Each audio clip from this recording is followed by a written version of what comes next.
Orai sem cessar. Esse é o verso. Primeira carta de Paulo aos Tessalonicenses, capítulo 5, verso 17. Orai sem cessar. São essas mensagens rápidas de Paulo, né? Ele fala sobre não pagar o mal com o mal, né? Mas o bem, né? Pagar o mal com o bem. Ele fala sobre a alegria redobrada, regozijai-vos sempre, sempre, sempre. Mantenha uma vida de ligação com Deus, com alegria. E agora ele diz assim, orai sem cessar. São aqueles conselhos, né? Final do livro, final da carta, a primeira carta, ele vai dando esses conselhos. Orar sem cessar, tem que ficar ajoelhado o tempo todo? Eu tenho que ficar orando de olhos fechados? Não. A vida do cristão tem que ser encarada com base na oração, no estudo da Bíblia e no testemunho pessoal. A oração, ela tem que ser constante. Estar ligado a Deus. Estar ligado a Deus. Constantemente. Está dirigindo de olhos abertos? Fale com Deus. Você está no mercado fazendo compras? Fale com Deus. Você está em casa? Fale com Deus. São orações mais épicas, né? A da manhã, antes das refeições, a da noite. Tem gente que ora mais à noite, tem gente que ora mais de manhã. Eu gosto de gastar mais tempo de manhã. E é muito importante orar sem cessar. E eu percebo que às vezes a gente está começando a orar e tal, e toca o telefone, alguma coisa, você tem que fazer. Passou. Você acha que já fez oração e não fez. Você levantou correndo atrasado, não fez oração. Então a gente não pode depender só dessas orações, são muito importantes, muito importantes. A gente também tem que orar sem cessar, o dia inteiro falando com Deus. É a palavra dele. E esse é o programa Reavivados pela palavra do Senhor, reavivados por sua palavra. Como? Estudando a palavra todos os dias, sem exceção, todos os dias. Eu vou viajar, então não vou poder ler a palavra por 2 dias, eu vou ler hoje mais versos. Não adianta. A palavra é como pão, como alimento. Você come a cada dia e precisa de energia a cada dia. Por isso você se alimenta. A palavra de Deus também é assim. Você precisa da ligação com Deus para dirigir sua vida. É a palavra de Deus. Maravilhoso. Estamos juntos aqui todos os dias com um capítulo novo, às 6 da manhã na TV, o programa inédito, né? E às 11h30 da noite a repetição e às 3 da manhã também a repetição.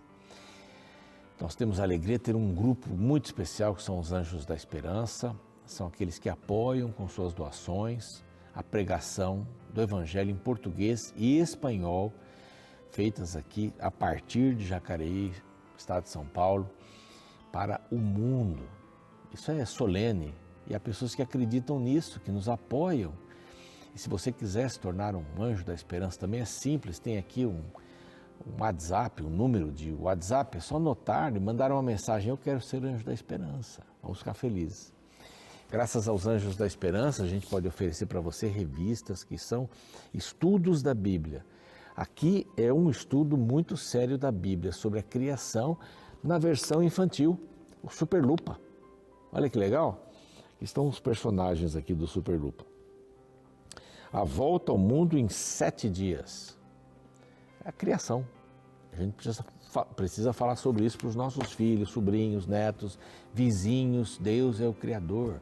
Porque a única mensagem que eles vão ouvir na escola, se ela não for cristã, confessional, vai ser que nós viemos de uma ameba, sei lá. São várias as teorias aí da evolução, né? Mas peça aí, é gratuito, tem outro número aqui do WhatsApp, é só mandar para cá.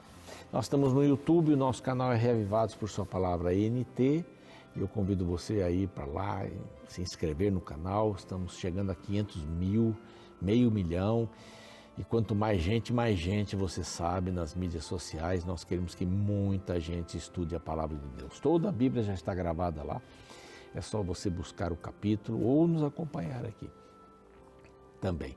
Estamos no NT Play e estamos no Deezer e Spotify, para você ouvir desde Gênesis 1 até o capítulo de hoje, que é o capítulo 2 de Eclesiastes, tá bom? São todas essas plataformas para você. Nós vamos para um intervalo na TV, no YouTube não. A gente volta rapidinho e vamos dar uma passada nesse bonito capítulo e neste livro tão intrigante de Eclesiastes. Não sai daí, a gente já volta.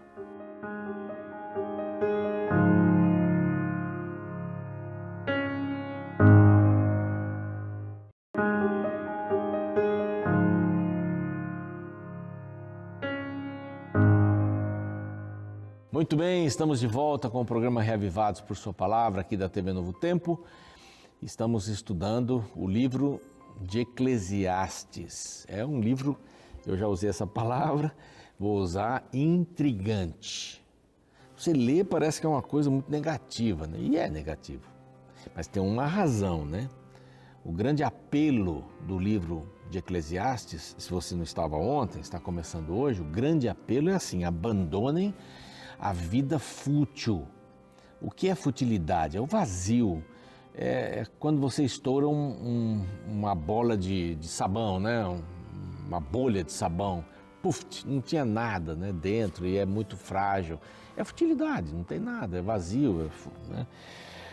Nesse sentido aí, a vaidade é considerada a futilidade, como uma coisa fútil. Abandone a futilidade do pecado do mundo e deposite sua fé em Deus. No primeiro capítulo nós vimos essa pegada de Salomão, a gente acredita que foi Salomão que escreveu o livro, essa pegada de Salomão dizendo assim: olha, debaixo do sol tudo é vaidade. Se você não passa das nuvens, né? Ou melhor, se você não passa do sol, o mundo só terráqueo, é a terra, é apenas o mundo. Eu acho assim muito triste uma pessoa que ela não tem uma perspectiva espiritual. Muito triste. Acaba tudo aqui, a gente vai ser comido por vermes, isso é a vida, esse é o sentido da vida. E é como Salomão explica a vida. Eclesiastes é o Salomão velho falando.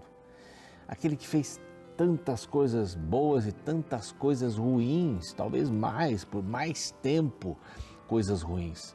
Adorou outros deuses, se casou com uma porção de mulheres, não era por afeto, não era por carinho, não é nada disso, era para manter ali os vizinhos quietos, né? Os reinos vizinhos quietos.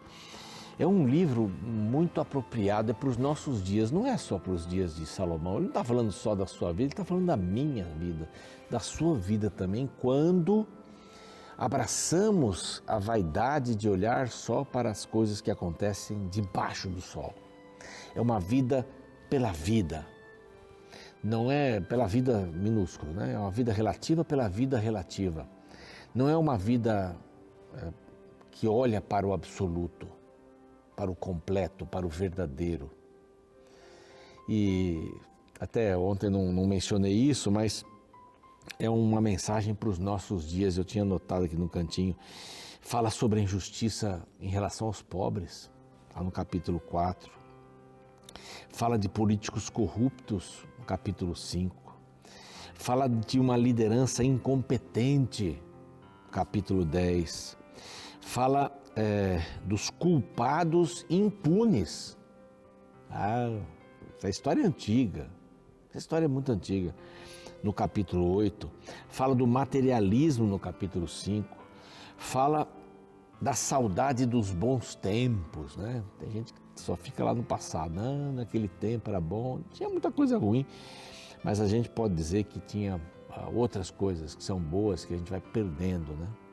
Então, Salomão, ele tem essa preocupação de dizer assim: gente, você imagina um camarada que fez de tudo? E a gente vai ver um verso aqui agora. O verso 10 diz assim: tudo quanto desejaram os meus olhos, não lhes neguei. É o capítulo 2 hoje, né? Nem privei meu coração de alegria alguma, pois eu me alegrava com todas as minhas fadigas, e isso era a recompensa de todas elas. Olha o que ele diz aqui: eu me alegrava com as minhas fadigas. Então aquilo que eu fazia para ter prazer, era justamente com as coisas que me davam fadiga, repetitivo, sem uma visão maior do que até o sol. O mundo espiritual é o mundo que a gente tem que viver aqui. A gente tem que viver esse mundo espiritual, que na realidade é viver com Deus, por Deus. Esse é o objetivo, é depositar a fé em Deus. Isso é um mundo espiritual. Pessoas que vivem só no mundo material,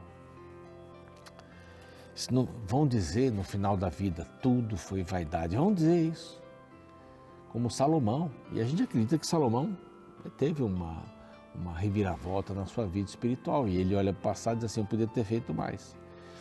É como eu às vezes digo, né? Puxa, se eu pudesse voltar o tempo atrás, eu passaria mais tempo com os meus filhos. Eu faria isso. Esse é um arrependimento que eu tenho. Né? A gente faria coisas diferentes, não faria? Eu não teria comprado um carro naquela ocasião, eu fiquei até a tampa com a dívida, eu não teria feito isso, eu não teria namorado com aquela moça, com aquele rapaz, só por causa da beleza, e olha o que deu uma confusão danada, me separei, casei, eu não teria feito isso por impulso, eu teria pensado mais, você percebe isso? Esse é o Eclesiastes, então leia o Eclesiastes com essa perspectiva. Eu estou gastando tempo aqui nessas introduções, porque é um livro intrigante, é um livro negativo se você não se aprofundar no significado. Então, a primeira coisa, é um desgosto com a vida. Ele disse assim, disse comigo, essa questão é bem interessante, ele vai falar várias vezes, disse comigo, falei comigo mesmo e tal, avaliação, reflexão, né? Eu te provarei com alegria, goza, pois, a felicidade, mas também isso era vaidade. Por quê? Porque era só debaixo do sol. Do riso disse, é loucura, e da alegria, de que me serve? Olha como a gente vai invertendo os valores. Não é? Prazer, passa. Ele provou a vida, tudo. Aí tem essas pessoas que dizem pra gente assim, viva, você é jovem, faça tudo o que você quiser fazer. E depois você casar, parece que o casamento é uma prisão. O casamento não é uma prisão e não pode ser uma prisão. Casamento é exclusividade com alguém a quem você ama, isso não é prisão. É você viver a vida toda com a pessoa a quem você ama, a pessoa que você quer cuidar da vida dela. A pessoa que você quer fazer feliz.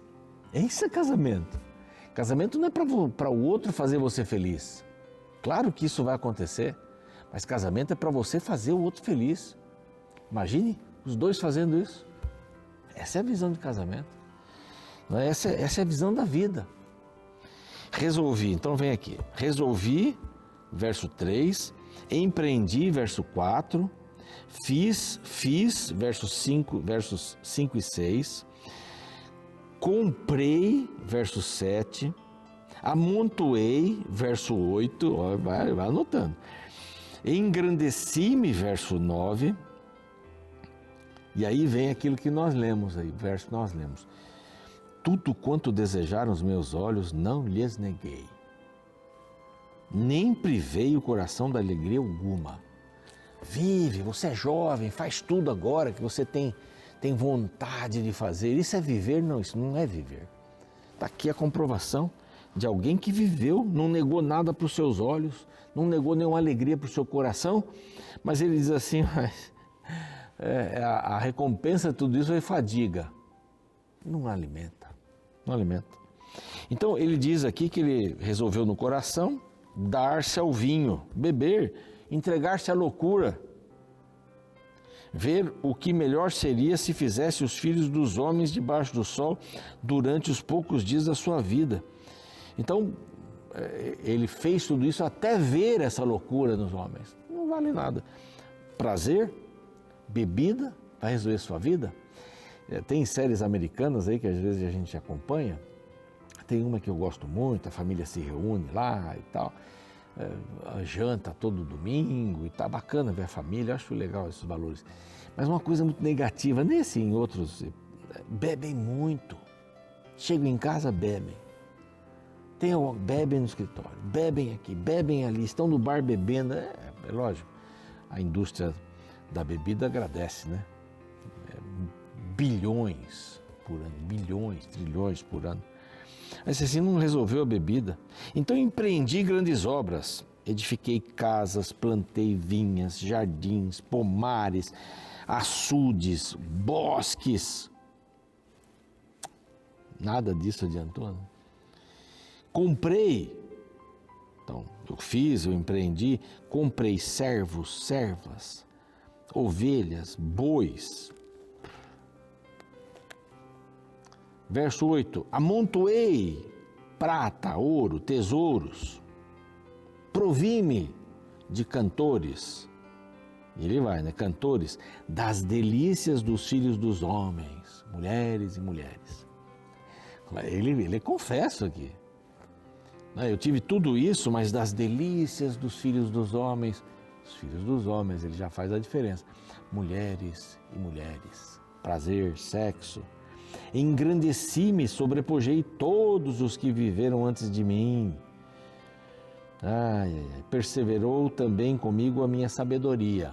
Quer dizer, ele lutava a sabedoria de conhecer aqui, né? Conhecer. Considerei todas as obras que fiz, verso 11, como também o trabalho que eu com fadigas havia feito, e eis que tudo era vaidade, era correr debaixo do sol. Havia feito, né? Correr atrás do vento e nenhum proveito havia debaixo do sol. Passa. O que você está formando? O que você está formando seu caráter? Não vou dizer para você não estudar, estude, faça livre docência. Mas se você não trabalhar com caráter, nada disso adianta. Não adianta ter um título se é para você, se não é para os outros. A árvore nunca dá frutos para si mesma. Nunca dá frutos para si mesma, para outro. Outro pega o fruto da árvore. Então passei a considerar, sabedoria, verso 12, a loucura e a estultícia. Que fará o homem que seguir ao rei? Sabedoria, loucura e estultícia, tolice. Então vi que a sabedoria é mais proveitosa do que a estultice. Essa sabedoria de Deus foi aquela que Deus disse, eu vou lhe dar sabedoria. De repente ele usou aquele dom para outras coisas e desligou-se de Deus. Então vi que a sabedoria é mais proveitosa que a estultícia. Aqui vem os provérbios, né? Quanto a luz traz mais proveito do que as trevas. Eu estava em trevas.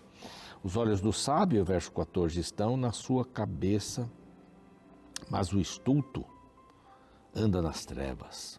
Contudo, entendi que o mesmo sucede a ambos. O tolo e o sábio vão ter o mesmo fim. Mesmo que alguém busque mais sabedoria, tanto o sábio, verso 16, como o estulto, a memória não durará para sempre. Você vê aqui. Então, aqui, tudo que a gente plantar vai ser bom. Vai ser bom. Já conversei com pessoas que estão aí, camadas, estão colocadas em casas de repouso, casas para idosos, desembargadores, grandes médicos, professores universitários. Estão lá. Os filhos os levaram para lá. A gente termina igual. Termina igual o tolo.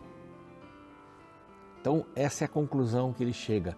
Tudo que eu fiz apenas para esse mundo tem fim.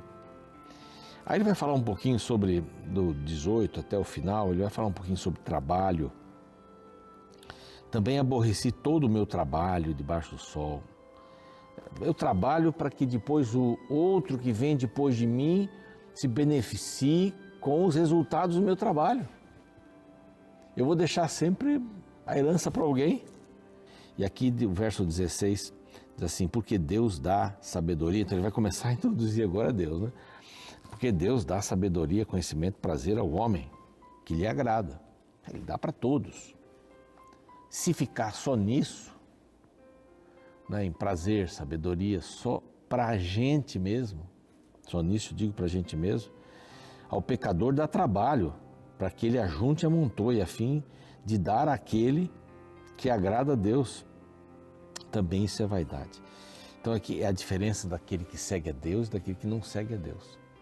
Aquele que segue a Deus trabalha, tem sabedoria de Deus. Aquele que não segue a Deus trabalha, mas não vai desfrutar de nada, porque acaba só guardando. É a história do tio Patinhas. Tinha uma grande fortuna e usava uma roupa surrada. Ninguém podia pegar uma moeda. Isso é história de quadrinhos, né? Mas é bem essa figura. Tem gente que só vive assim. Vai morrer, vai ficar para os outros e vão gastar assim, rápido. A gente tem que investir no reino de Deus. Temos que investir no reino de Deus. Deus quer que a gente tenha prazer aqui? Quer. Fruto do meu trabalho, eu posso, não tem problema. Mas a minha vida não pode ser isso, só isso. A gente tem que pensar no reino eterno. E Salomão vai abrindo aqui, vai falar sobre o tempo amanhã. Tempo de fazer as coisas. Não perca. Vamos fazer uma oração? Pai amado, te agradecemos por chegarmos aqui neste livro, nesse capítulo e aprendermos essas lições para a vida. Que não adianta a gente semear e colher só para este mundo. A gente tem que semear frutos para a eternidade, onde estaremos mais seguros, aqui e lá. Rogamos a sabedoria para isso. O Senhor pode nos dar, o Senhor vai nos dar. Em nome de Jesus. Amém. Então, o programa segue. Espero você amanhã no capítulo 3. Até lá. Existe um termo na psicologia positiva chamado adaptação hedônica, também conhecido como esteira hedônica, o qual refere-se à capacidade humana de se tornar insensível a um estímulo após repetidas exposições a ele.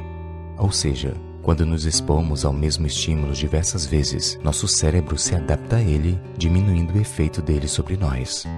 Este fenômeno pode ser exemplificado em usuários de drogas, os quais precisam sempre de doses maiores para serem estimulados. Isso porque o cérebro se adapta à dose inicial, diminuindo o efeito da substância sobre o corpo humano. Assim, para que o usuário sinta o prazer inicial, ele precisará de doses maiores, visto que a dose inicial já não tem o mesmo efeito. E o pior é que a nova dose maior, depois de um tempo, também já não terá o mesmo efeito, sendo necessários estímulos cada vez maiores para se obter o prazer inicial. Sabe, a adaptação hedônica é uma prova física de que qualquer prazer que você venha sentir não é duradouro. Por isso que basear a vida em prazeres é tentar inutilmente preencher o vazio do coração com remendos passageiros, os quais, além de não nos completarem, aumentam cada vez mais o buraco existencial da alma. Diante disso, é importante diferenciarmos dois termos que são facilmente confundidos: prazer e felicidade. Prazer é baseado em estímulos passageiros, felicidade é um estado de espírito. Prazer baseia-se no exterior, felicidade é interior. Prazer é o principal objetivo dos tolos, felicidade é o alvo dos sábios. É por isso que o romancista e crítico francês Jules Barbère declarou: o prazer é a felicidade dos loucos, enquanto a felicidade é o prazer dos sábios. O que este pensamento nos lembra é que há sabedoria em não confundir felicidade com prazer, sacrificando a primeira por causa da segunda. E na Bíblia encontramos esta mesma verdade sendo ensinada pelo sábio Salomão.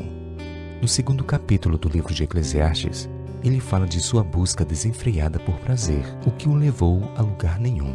No verso 10, ele declara: tudo quanto desejaram os meus olhos, não lhes neguei, nem privei o coração de alegria alguma.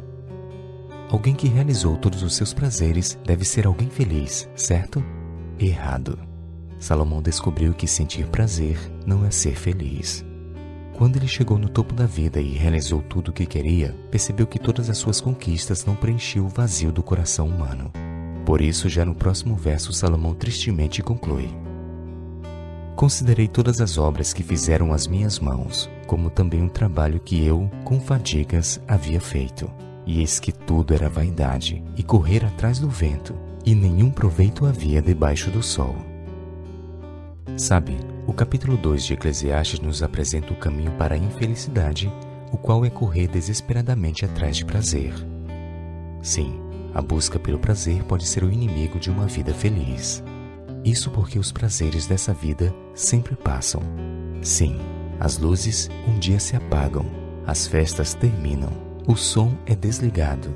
E quando o ser humano se encontra sozinho olhando para o teto do quarto, ele percebe que o coração humano anseia por algo a mais que não seja passageiro. Afinal, como bem declara um interessante provérbio hindu, o prazer é somente a sombra da felicidade.